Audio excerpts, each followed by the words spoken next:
Salut, est-ce que tu as un TDAH et tu te demandes tout le temps à chaque année comment planifier ton année? Je m'appelle Amélie Léveillé, je suis coach TDAH et je vais t'aider à comprendre comment faire, quelle méthode j'utilise pour planifier mon année, pour essayer d'avoir une direction un petit peu plus claire. C'est quand on a un déficit d'attention, ce qui est difficile, c'est qu'on a l'impression que on change sans arrêt de direction. Donc moi, ce que je vais t'aider à faire, c'est essayer de trouver comment on va faire pour chercher vraiment la chose importante parce que j'aimerais ça que tu te concentres sur une chose cette année. Ça ne veut pas dire que tu vas faire que cette chose-là. Ça veut surtout dire que tu vas te concentrer à essayer de faire progresser celle-là. Donc, la première chose qu'on va faire, c'est un bilan. J'aimerais ça que tu sortes, si tu en as un agenda, que ce soit ton agenda virtuel, ton agenda papier, j'aimerais ça que tu sortes et que tu regardes qu'est-ce que tu vois qui a été là-dedans. La raison pourquoi on fait ça, c'est pour savoir qu'est-ce qui a fonctionné et qu'est-ce qui n'a pas fonctionné. C'est possible que tu n'en aies pas du tout parce que les TDAH avec qui je travaille, en général, ne stockent pas l'information. Ils ont tendance à penser qu'ils vont se fier à sa mémoire. Et le problème avec ta mémoire, c'est que premièrement, elle est extrêmement... Elle te rend l'accès à l'information difficile. Parce qu'on a de la difficulté à avoir accès à ces mémoires-là, mais pas juste ça. On a ce qu'on appelle des biais cognitifs qui vont faire en sorte que tes biais vont venir influencer ton jugement de la situation. Donc, tu as tendance à percevoir une situation basée sur ce que tu penses que tu devrais ressentir ou vivre ou prouver, OK? Donc, si tu vis si tu as tendance à avoir un biais négatif, ce qui est très, très fréquent chez le TDAH, le biais négatif, le biais de perfectionnisme, c'est des biais, en fait, qui vont t'entraîner à percevoir uniquement les choses qui n'ont pas bien été ou qui n'ont pas été à la hauteur de tes attentes.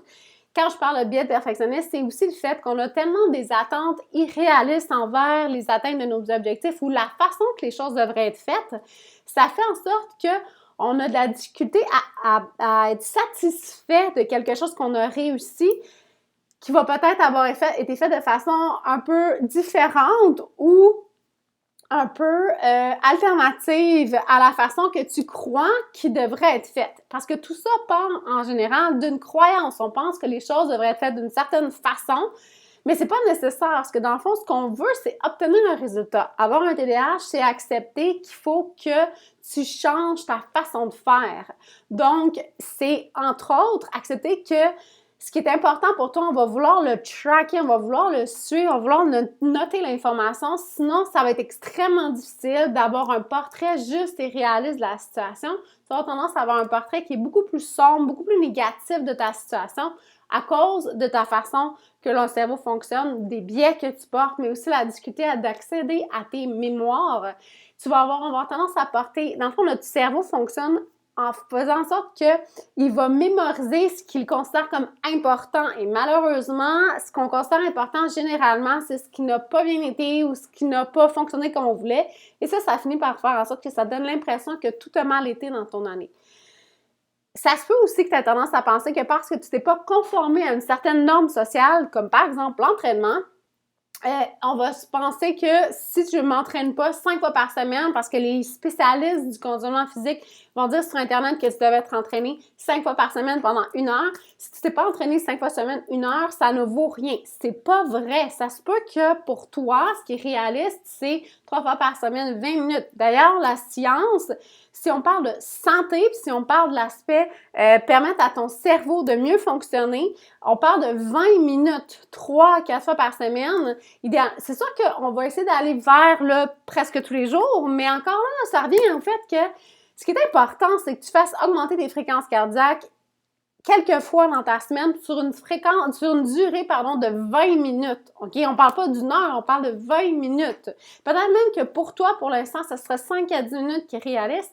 Moi, je préfère que tu développes l'habitude et que tu l'intègres de façon régulière dans un moins gros volume que de viser de faire ce que les spécialistes disent que tu fais, que tu te sers du fait que c'est irréaliste pour toi d'atteindre cet objectif-là pour te prouver, entre guillemets, que tu n'es pas capable de faire ce que tu veux faire et donc d'abandonner cet objectif-là. Après ça, on va avoir tendance à dire « Ah, c'est parce que j'avais pas le bon type d'entraînement » ou « C'est parce que j'avais pas les bons équipements » ou « C'est parce que j'avais pas… » Ça se peut qu'il y ait des éléments qui ont fait en sorte que ça a été plus difficile pour toi de passer à l'action, mais en général, ce que je vois, c'est que les attentes sont irréalistes par rapport au passage à l'action, ce qui fait que ça nous emmène éventuellement vers un échec. on ne prend pas non plus en considération toute notre vie. On a tendance à monter un objectif un peu en tête d'épingle, ce qui fait que quand on réfléchit à cet objectif-là, on y réfléchit comme s'il n'y avait rien d'autre dans ton agenda que cet objectif-là, ce qui n'est pas la réalité. Tout le monde est occupé, les gens avec qui je travaille, on est tous occupés, que tu sois professionnel, que tu sois entrepreneur, que tu sois même à la limite maman à la maison, ça nécessite énormément de travail, énormément d'énergie et ajouter un objectif dans ton horaire va te demander de faire de la place et ce n'est pas vrai que du jour au lendemain, tu peux décider que tout prend le bord et que ce n'est que ça que tu vas mettre de l'avant. Donc, là, on me dit, mais voyons, Mélie, tu viens de me dire qu'aujourd'hui, on va décider ensemble une priorité, puis là, tu me dis que je peux pas faire juste ça. Laisse-moi, tu vas voir, on va se rendre. Donc, la première chose que tu vas faire, si tu as accès à de l'information sur ce qui a été fait dans la dernière année, je t'invite à faire une forme de petit bilan, de décider de regarder ce qui a bien été et ce qui a moins bien été. Et si tu n'as pas ça, c'est pas grave, on va continuer au prochain exercice. Le prochain exercice, en fait, c'est un exercice pour connecter avec ton émotivité. Parce que ce qui va te faire passer à l'action, c'est la valeur émotive, la charge émotive que tu vas mettre dans quelque chose, OK? Le TDAH, c'est une grande problématique de régulation émotive. On a de la difficulté à réguler nos émotions, ce qui fait que l'émotion qu'on vit en ce moment, on pense que c'est celle qu'on va vivre tout le temps et on pense que c'est rattaché à ce qu'on va chercher à faire. Comme aujourd'hui, c'est une énorme sortie de zone de confort pour moi que de faire mon podcast en vidéo. Donc, si tu m'écoutes habituellement dans tes oreilles en podcast, j'ai choisi de lancer une chaîne YouTube. Donc, tu vas pouvoir retrouver mes vidéos, mes podcasts en version vidéo sur YouTube. Et pour moi, c'est une très grande sortie de zone de confort. Ça a été très difficile. J'ai passé la journée à travailler, à me réguler pour y arriver à être là avec toi en ce moment pour que tu puisses m'écouter. Je sais que c'est pas parfait, c'est pas tout à fait à la hauteur de ce que je voudrais, mais ça va être correct pour le premier épisode. Pourquoi? Parce que j'avais envie que mon premier épisode de podcast parte mon année et qu'aujourd'hui, on travaille ensemble la programmation de ton année 2024. Donc, la première chose que tu vas faire une fois que tu as fait ton bilan, c'est, tu vas t'écrire 3 lettres dans le fond. Ça va être d'une durée de 7 minutes chacune des lettres. C'est un document que je ne partagerai pas à personne. Donc, je veux pas que tu te censures, je veux pas que tu penses que tu dois faire attention à ce que tu dis. Ça n'a aucune importance. Tu peux dire les mots que tu veux, tu peux dire les choses que tu veux. La première des lettres, c'est une lettre de toi envers ton passé. Donc, qu'est-ce que tu aimerais, toi, communiquer à celle que tu étais l'année passée ou il y a 5 ans?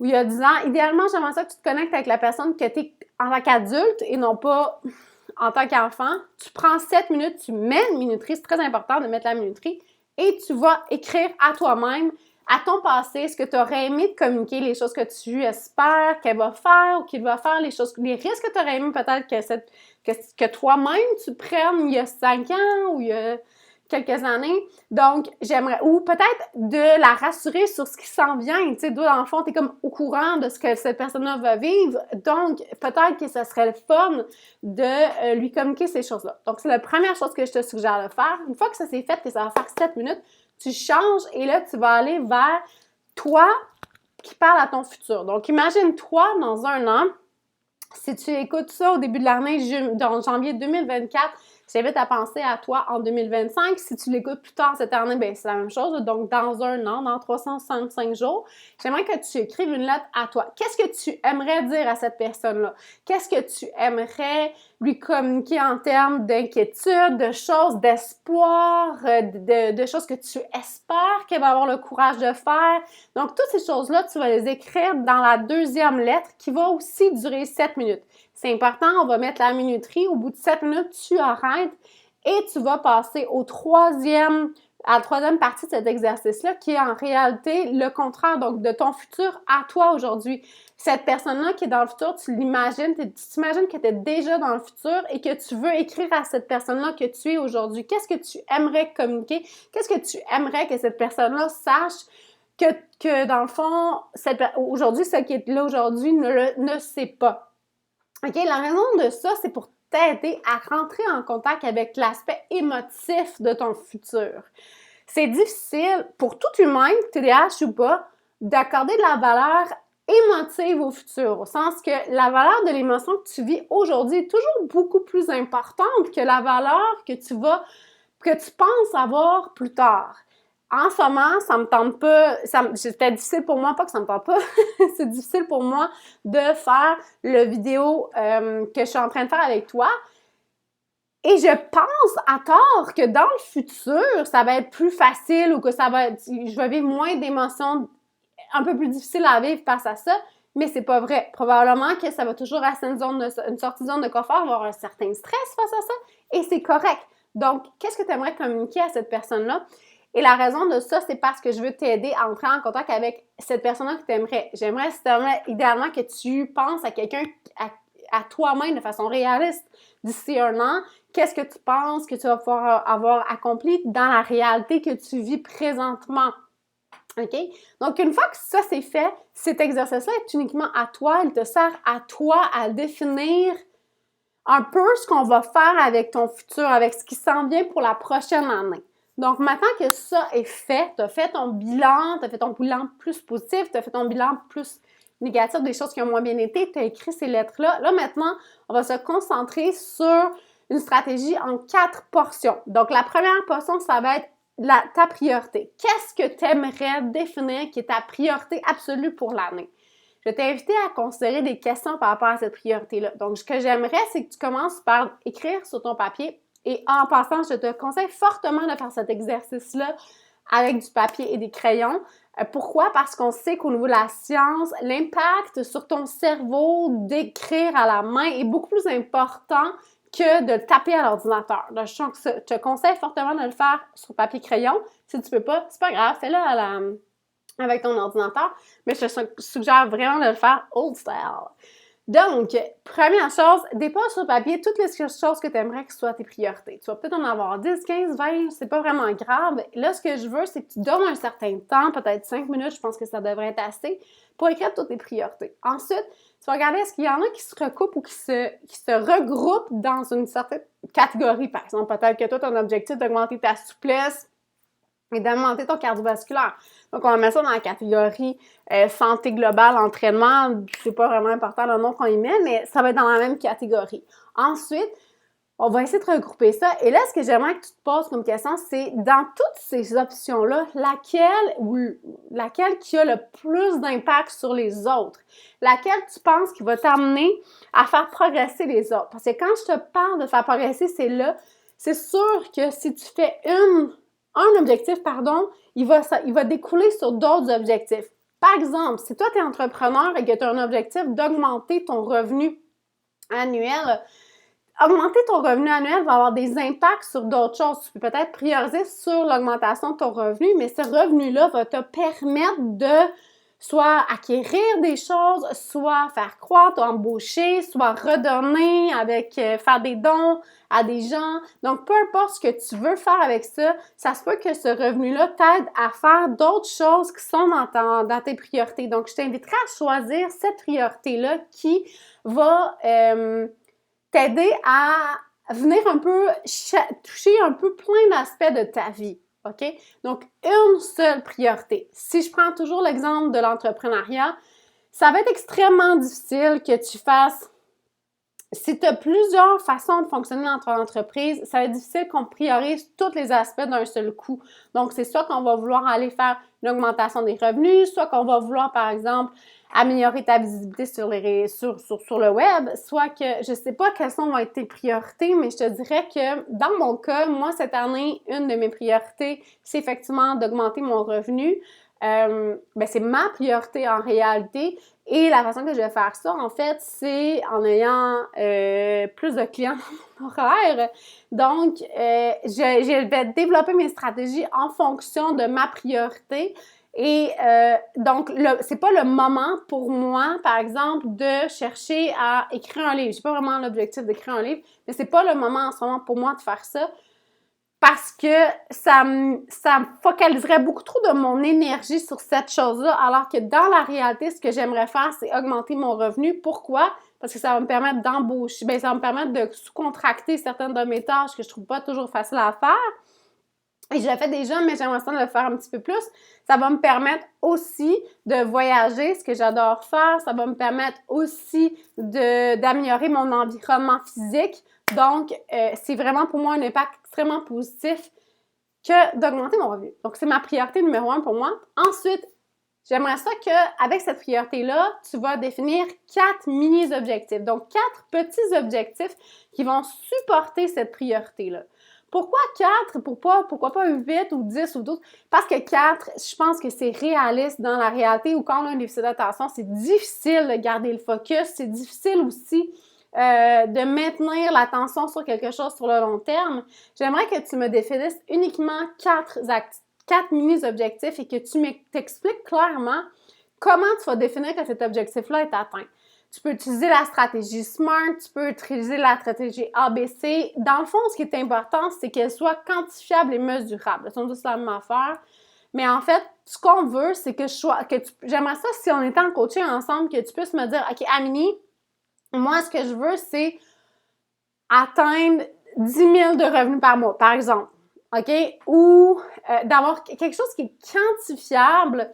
J'aimerais ça, si tu me dis si tu as un objectif par rapport à la santé, j'aimerais ça que tu me dises, OK, j'aimerais ça avoir fait, je sais pas moi, l'année dernière, moi, ce que j'ai fait, c'est que je m'étais dit que je voulais que j'aille plus de la moitié des journées de mon année où je m'étais entraînée. Donc, c'est ce que j'ai fait. Je l'ai atteint, mon objectif. Je me suis entraînée pour le plus du 2/3. Mais c'était mon objectif de l'année. C'est toujours mon objectif de cette année. Donc, ça me donne une marge de manœuvre parce que si je me mets comme marge de manœuvre que je vais m'entraîner 365 jours par année, je sais que c'est irréaliste. Je sais que je ne l'atteindrai pas. En partie parce qu'il y a des journées où qu'est-ce que tu veux, même si je suis bien outillée, même si je suis coach, même si je sais pas mal ce que j'ai à faire, il y a des journées où ça ne fonctionnera pas, mais pas juste ça. Ton corps a besoin de repos, OK? Et des fois, c'est le fun de faire quelque chose qui n'est pas structuré, qui est un peu plus laissé libre et qui va respecter ton besoin du moment, OK?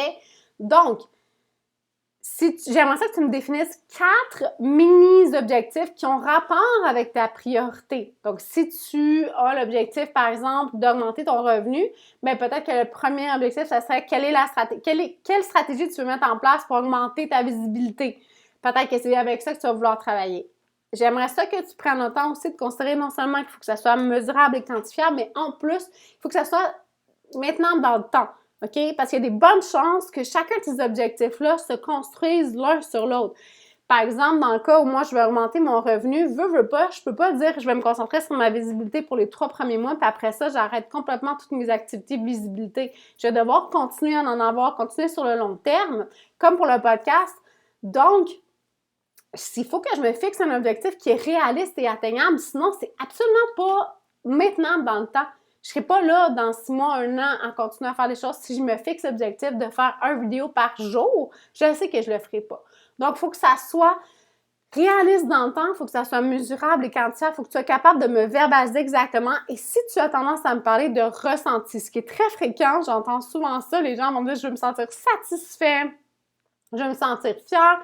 Je veux que tu me définisses qu'est-ce que ça veut dire pour toi être satisfait, être fier. Parce que dans la réalité, cette sensation-là n'arrivera pas par magie. Même que je te dirais qu'elle est difficile à pogner, cette sensation-là, OK? Même quand on atteint nos objectifs, quand je te disais que je m'étais fixé l'objectif de m'entraîner plus de la moitié de l'année, puis que j'ai regardé mon calendrier et que j'ai observé que je m'étais entraînée beaucoup plus que la moitié de l'année, il a fallu que je me parle fort pour me dire, ben bravo Amélie, tu as réussi parce que mon biais de perfectionniste est allé tout de suite vers regarde toutes les fois où tu t'es pas entraîné, tu aurais pu faire un effort, tu n'as pas réussi, OK?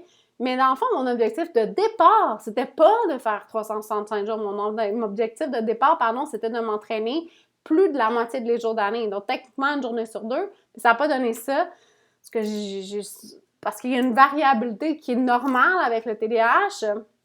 Ça a donné ce que je voulais, qui était sur une année complète, qu'est-ce que j'ai atteint comme objectif. OK?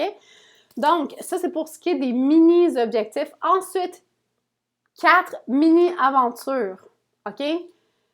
C'est facile de passer un peu à côté du fun. C'est facile de passer à côté de sa vie. Les gens qui ont un TDAH, on a tendance à vouloir mercantiliser à peu près tout ce qu'on fait. On a tendance à oublier que dans la vie, c'est important d'avoir du plaisir. C'est important d'être intentionnel dans l'objectif d'atteindre du plaisir.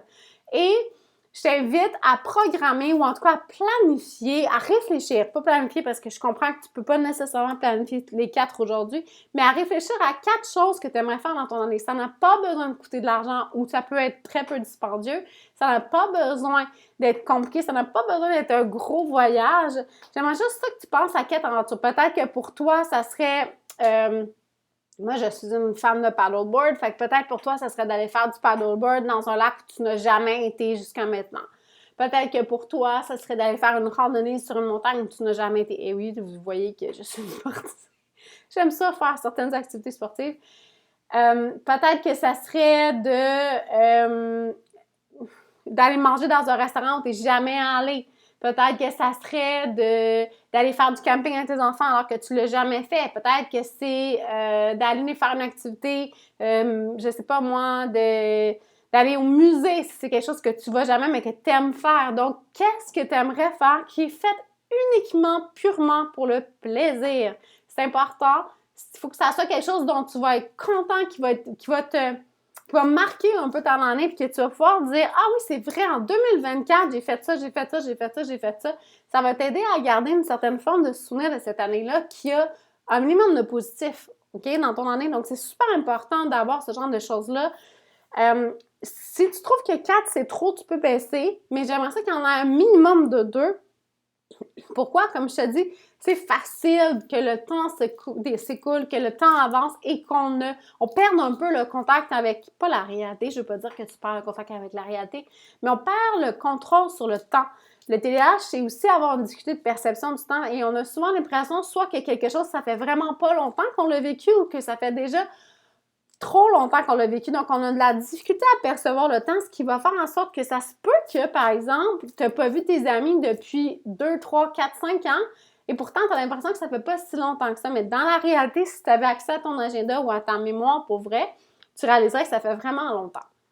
Donc, ça serait important de cultiver ce genre de petites activités-là pour t'aider à ramener ces choses-là dans ton pas quotidien, parce qu'on peut pas le mettre sur une base quotidienne, mais dans ton agenda de façon régulière pour faire en sorte que ce qui est important au final dans la vie, c'est d'avoir du fun.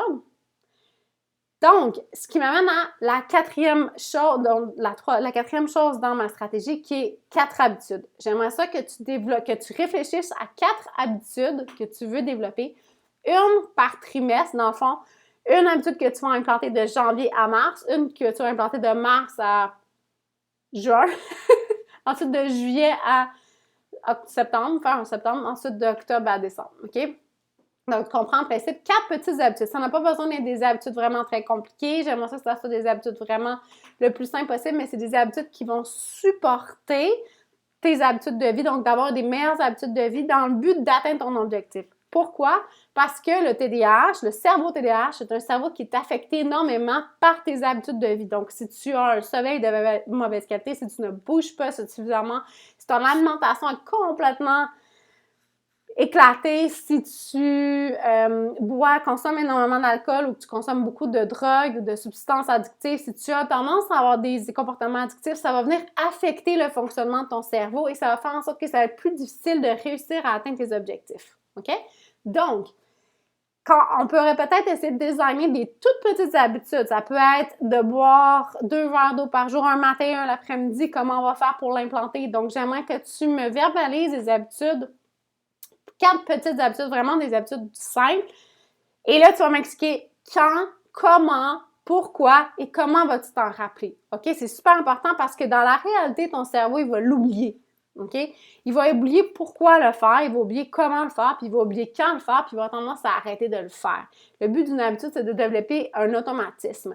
Je vais te donner un exemple. J'ai une montre qui doit être chargée à tous les jours et j'avais de la difficulté quand je l'ai achetée, je l'avais installée à un endroit où je voyais bien que ça ne fonctionnait pas, je n'arrivais pas à développer l'habitude d'aller la porter sur sa charge. Donc, ce que j'ai fait, c'est que je me suis procuré un petit support pour ma charge et ma charge maintenant, elle est dans ma chambre. Tous les soirs, quand j'arrive dans ma chambre, elle est à côté sur ma table de chevet, à côté de mon lit. Tout ce que j'ai à faire, c'est enlever ma montre, déposer sur ma charge et le matin, je fais le mouvement inverse. Donc, je prends la montre et je la mets. C'est le fait de la voir qui me rappelle qu'elle est au bon endroit au bon moment, OK? C'est le fait de la voir parce que je le sais que si elle est, par exemple, dans mon bureau puis que je n'irai pas dans mon bureau avant 9 h le matin, je ne mettrai pas ma montre avant 9 h le matin puis même probablement que je ne mettrai pas du tout ma montre de toute la journée. Donc, moi, ce que je veux, c'est important pour moi de mettre ma montre. Pourquoi? Parce que cette montre-là m'aide énormément dans mon quotidien. Je veux m'assurer de la porter tous les jours. Donc, pour moi, ça a été de modifier mon environnement. Ça a été une des habitudes que j'ai implantées. Vraiment une habitude qui est... Peut-être que tu vas me dire « Ah, c'est donc bien niaiseux comme habitude. » Mais je te jure que quand on a un TDAH, ce genre de comportement-là, on a tendance à les oublier. C'est super fréquent. Ce que je vois, c'est oublier la médication, oublier de manger, oublier de boire, oublier de sortir, oublier de... Oublier de se brosser les dents, oublier de prendre sa douche, tout plein de petites choses qui sont difficiles, qui demandent la régulation, mais surtout qui demandent de s'en souvenir. Et bien, c'est pas facile pour nous de faire ça. Donc, je t'invite à considérer comment on va faire pour incorporer des toutes petites habitudes, comment tu vas les faire, comment tu vas t'en rappeler dans le but de les incorporer pour que d'ici un an, quand tu vas être cette personne-là à qui tu as écrit, tu ailles acquis ces 4 habitudes-là. Parce que oui, c'est possible d'acquérir ces habitudes-là. Il faut juste designer ton environnement en fonction des habitudes que tu veux créer, mais aussi, il faut que tu ailles une chose à la fois.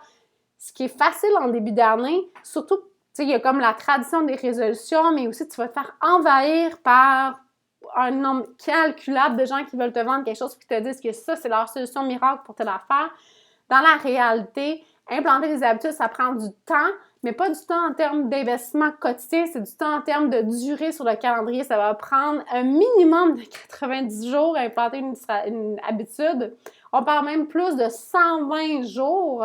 Donc, ce qu'on veut, c'est faciliter ton passage à l'action. Pour faciliter ton passage à l'action, il faut que le déclencheur soit extrêmement clair. Il faut que le moment où tu es supposé le faire soit extrêmement clair pour faciliter ce passage-là à l'action. Donc, si je récapitule, tu choisis une priorité pour ton année, tu choisis 4 petits objectifs qui sont en lien avec cette priorité-là, tu choisis 4 aventures et tu choisis 4 habitudes. Et avec ça, tu devrais avoir un peu plus de direction sur ton année. Ça va être important que ton plan match, tu le rendes visible et accessible. Donc, dans ton environnement, que ce soit dans ton bureau, que ce soit dans ta maison, peu importe où tu vas le mettre, rends ton objectif visible et accessible. Rends-le pourquoi. Qu'est-ce qui est important pour toi? Qu'est-ce que ça va te procurer d'atteindre cet objectif-là? Comment tu vas considérer que tu l'as atteint pour être capable de voir qu'on s'en approche et qu'il faut le célébrer? Une fois que tu vas l'avoir atteint, cet objectif-là, comment vas-tu le célébrer? Une des choses que je travaille souvent avec mes clients, le fait de célébrer. Pourquoi? Parce que ça vient contrer ton biais, tes biais, pas ton, tu en as plusieurs biais. Je pense que c'est jusqu'à 20 qu'on a répertorié 20 biais. Ça vient contrer ça. On va vouloir créer intentionnellement des souvenirs où tu es fier de toi d'avoir atteint l'objectif. Et c'est grâce à ça qu'on va changer ta confiance en soi. C'est grâce à ça qu'on va changer ton estime de toi et la confiance au fait que tu es capable de prendre une décision, de prendre un engagement et de passer à l'action.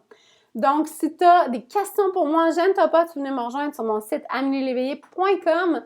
Tu peux t'inscrire sur mon infolettre en fait, je t'envoie un courriel par semaine pour te raconter un peu ce qui se passe et où on s'en va.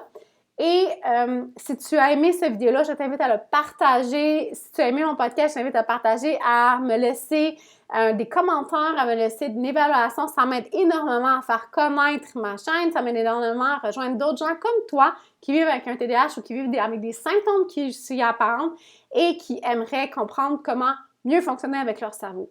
Sur ce, je te souhaite une belle semaine.